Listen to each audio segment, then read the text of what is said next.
Good evening all of you. तो आज मैं बात करूँगी डिलेड माइलस्टोन के बारे में। डिलेड माइलस्टोन क्या होता है, कैसे होता है या कैसे हम जान सकते हैं। तो मोस्ट प्रोबेबली उन बच्चों में ये देखा जाता है जिनको किसी संक्रमण के कारण ऑक्सीजन की कमी हुई हो।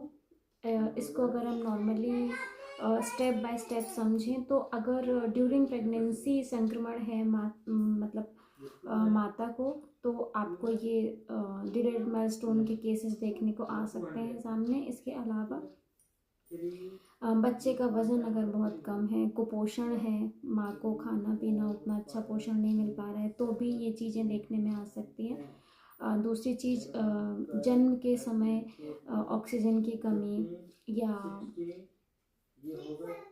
सेरिब्रल पाल्सी के केस में भी डिलेड माइलस्टोन देखे जाते हैं।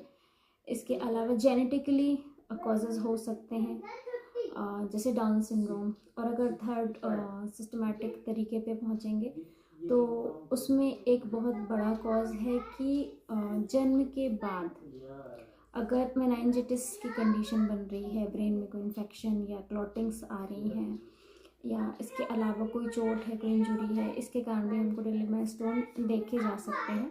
अगर हम नॉर्मल ग्रोथ की बात करें तो नॉर्मल ग्रोथ में 2 से 3 महीने के अंदर बच्चा गर्दन संभालने लगता है, बट डिलेड माइलस्टोन है तो वो गर्दन नहीं संभालेगा इस बीच में। इसके बाद 6 से 8 महीने के अंदर बच्चा सिटिंग मतलब बिना सपोर्ट के सिटिंग आ जाती है बच्चों में। अगर नहीं आ रही है तो ये भी डिलेड माइलस्टोन है।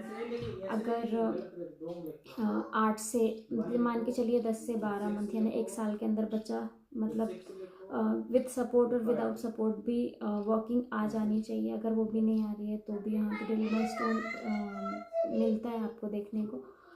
ये अर्लियर स्टेज में अगर फिजियोथेरेपी की हेल्प ली जाए, एक्सरसाइजेस प्रॉपर कराई जाए, डॉक्टर आपको प्रेफर करे तो बहुत अच्छी बात है। अगर नहीं भी कर रहा है तो 4 प्रकार की चीज़ें जाने, लोगों से मिलें। और इस टाइप की अगर आपको नहीं दिख रही हैं चीज़ें, नॉर्मल ग्रोथ नहीं दिख रही है, तो आप प्लीज़ फिजियोथेरेपी या किसी अच्छे डॉक्टर से कंसल्ट करें और प्रॉपर प्रोटोकॉल दे करके ट्रीटमेंट कंटिन्यू करें बच्चे का, ताकि वो अपने नॉर्मल माइलस्टोन को अचीव कर सके, वो अपनी लाइफ नॉर्मली जी सके। अगर आप लेट करते हैं, डिले करते हैं, तो वैसे भी वो अचीव नहीं कर पा रहा है रेगुलर ग्रोथ में या रेगुलर एज में, तो वो और भी ज़्यादा पीछे होगा। इससे ज़्यादा बेहतर है कि आप फिजियोथेरेपिस्ट की सलाह लें और उनके लिए ज़रूरी प्रोटोकॉल और एक्सरसाइजेस उनको दें, और घर पर भी एक्सरसाइज प्रोटोकॉल को फॉलो करें ताकि आपका बच्चा नॉर्मल